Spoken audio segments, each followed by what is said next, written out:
You opened the door. Good. I wasn't sure you would. You said you were fine earlier, but I know you're fine. So I brought food. And before you say I didn't have to come, I know that's why it counts. Hey, don't do that face. The one where you're already trying to decide if you're allowed to be relieved or if you have to act mildly annoyed so this feels less vulnerable. You can be relieved. I won't make it weird. Well, I won't make it weirder than showing up at your door with food because I heard one sentence from you and did not believe a single word of it. And yes, I know you said you were fine, very convincing, Oscar level. Tiny problem though. I have known you since before you learned how to lie politely.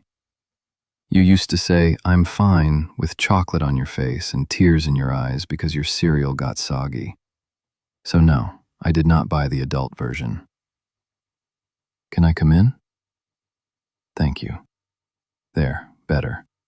Now we're not doing this in the doorway like two emotionally damaged neighbors pretending this is normal. It is normal, by the way, for us, which might be worse. You look tired. Not "I need a nap" tired, the other kind. The kind where your body is standing here but your brain has been pacing for hours.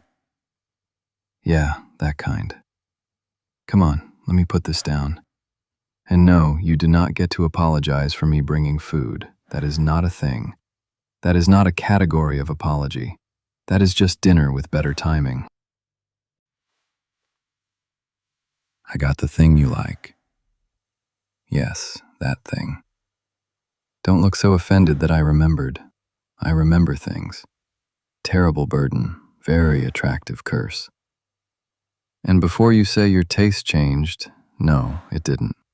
You just started pretending you're low maintenance because people kept making you feel like having preferences was a problem. It's not. You like extra sauce. You hate when the fries get soft. You say you don't care where we eat, then silently judge every menu within a 10-mile radius.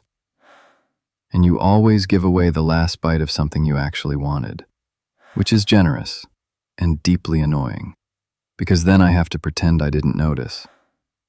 I notice. I've always noticed. That's kind of the problem. No, don't tense up. I'm not starting some huge conversation over takeout, not yet. I can be civilized, occasionally, under supervision. I'm going to put the food down. You don't have to stand there and host me. I'm not company. I'm the guy who brought food because "you're fine" sounded suspicious. Sit wherever you want. Counter, couch, floor if this is one of those nights. And if you pick the floor, I'm not judging. I am joining you, quietly, with napkins. There, good. You don't have to explain everything right now. You don't even have to explain anything. You texted me. I came over. That can be the whole story for a minute. I know you hate needing people. Actually, no, you don't hate needing people. You hate giving someone the chance to disappoint you. That's different. And I get it. I do. People get busy. People miss things. People say, "I'm here," and then somehow become very hard to find. But I'm here, right now. Not as a slogan. Not as a nice little thing to say so the room feels warmer. I'm standing in your apartment with food I knew you would like because you said "fine" in exactly the wrong tone. That is evidence. Very solid case. Your Honor, she is not fine. The prosecution rests. And yes, I am both the prosecution and the delivery guy tonight. Range. You're doing that thing where you're trying to act normal. You picked up the cup, put it down, touched your sleeve, looked at the floor, looked at me, looked away. That is a whole paragraph with no words. And I know you're about to say I'm reading too much into it. Maybe. But I've had years of practice. I know when you're really okay. You get louder. Not loud, just more you. You make some ridiculous comment. You steal one of my fries and act like it was a weather event. You start telling a story halfway through and expect me to know the beginning, which, unfairly, I usually do. But when you're not okay, you get careful. You make yourself smaller. You start acting like every need you have is an inconvenience with shoes on. I hate that. Not you, that. The way you learned to shrink before anyone could accuse you of taking up space. You didn't used to do that. Or maybe you did and I just didn't understand it back then. When we were kids, you were terrible at hiding anything. Happy? Obvious. Mad? Terrifying. Hungry? A public safety issue. But sad? That was the one you tried to cover. Even then, you'd get quiet, fold into yourself, pretend you were just tired. And I remember thinking, somebody should sit with her, not fix it, not ask 20 questions, just sit there so she doesn't have to be alone with it. I think that's when it started. No, not tonight, not the food, not the showing up. This, me feeling this much. I don't know the exact day. I wish I did. It would make this sound cleaner, more cinematic. But the truth is probably worse. It wasn't one moment. It was 100 tiny ones. You laughing at something you swore wasn't funny. You falling asleep during a movie and insisting you were watching it. You remembering things about me that nobody else bothered to keep. You looking at me like I was not as hard to understand as I thought I was. Somewhere in all that, you became the person I compared everyone else to. And nobody won. There has always been something between us. Don't panic. I'm not saying that to corner you. I'm saying it because I'm tired of pretending the room doesn't change when we're alone in it. You feel it too. Maybe not the same way, maybe not as long, maybe not as loudly, but you feel something.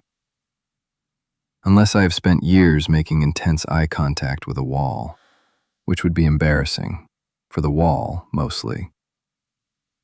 We kept calling it friendship, and it is. It is that. It has always been that.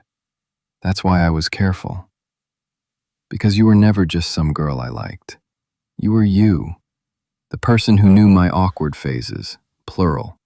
The person who saw me before I figured out how to look like I had a plan. The person who could ruin my entire day with one disappointed look and then fix it by sending one stupid meme. Losing you was not something I was willing to gamble with. So I did what very brave, very intelligent men do. Absolutely nothing. For years. Incredible strategy, no notes, except all the notes.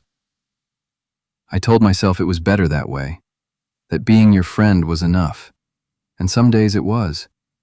Some days I could sit next to you and be grateful.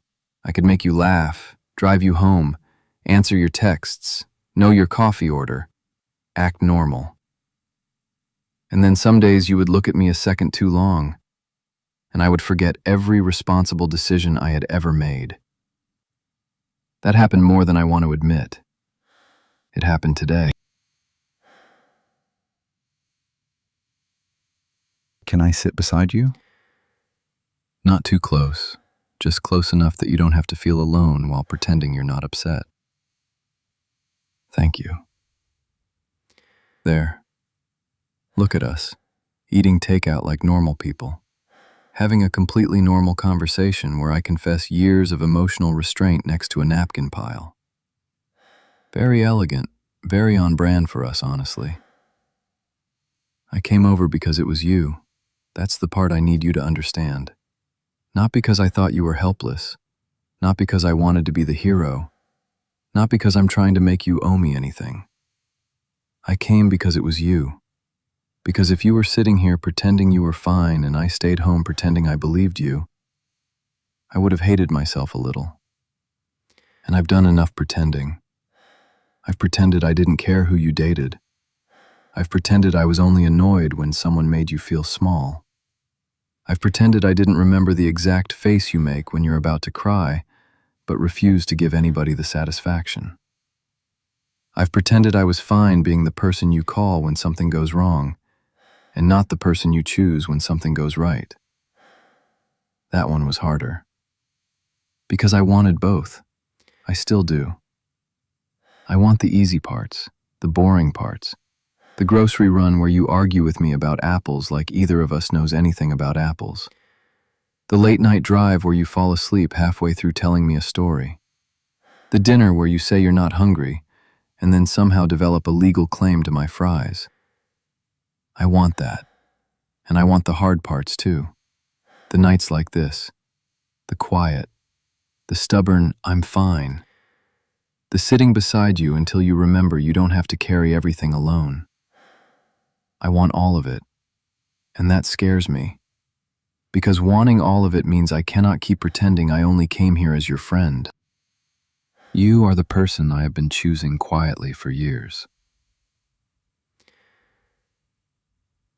There, I said it. And I know that is a lot. I know. You do not have to make your face normal for me. You do not have to respond quickly.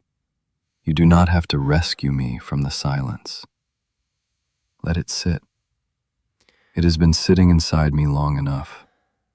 It can survive a few seconds in the room. I didn't say it to scare you. I didn't say it to change your answer by force. I said it because you deserve the truth, and because I am tired of hiding behind timing. The timing has been terrible since we were 12. At some point, a man has to stop blaming the calendar. I love you. Not as a habit, not as nostalgia, not because you're familiar, not because you know old stories about me and I'm too lazy to explain myself to someone new. I love you because I know you. And somehow, knowing more never made me want less. I know the stubborn parts, the guarded parts, the parts that make jokes when things get too close, the parts that push people away just enough to see if they'll leave. I know. And I'm still here. Not because I'm trapped, not because I don't have options, because I keep choosing this, choosing you, even when I told myself not to, especially then. Very inconvenient, honestly rude of you. But here we are.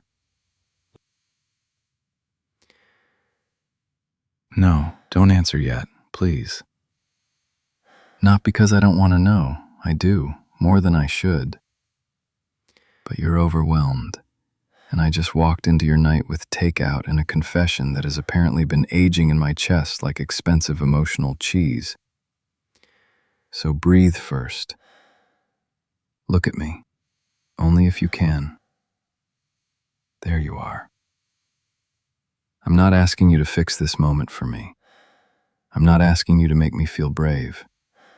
I'm not asking you to turn years of almosts into an answer in 10 seconds. I just needed to stop lying to you with silence. You deserved the truth. And honestly, so did I. If you don't feel the same, I'll survive. Badly, with terrible posture, possibly too much coffee. But I'll survive.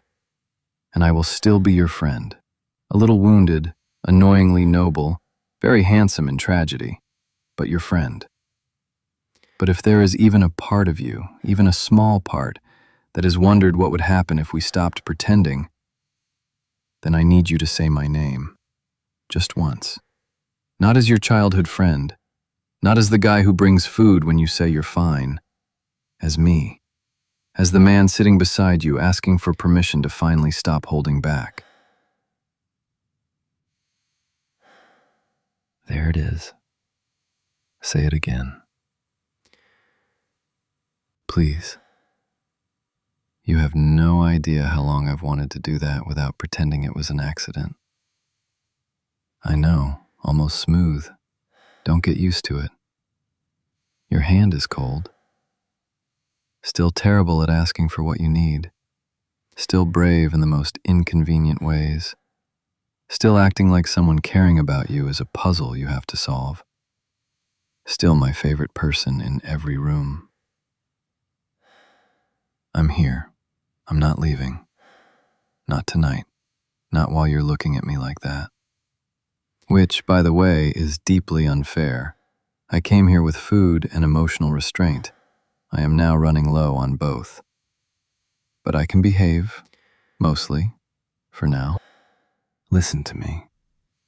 You don't have to decide what this becomes tonight.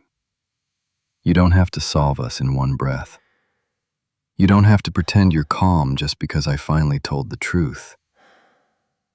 Just stay here, with me, hand in mine. No more pretending. That's enough for tonight.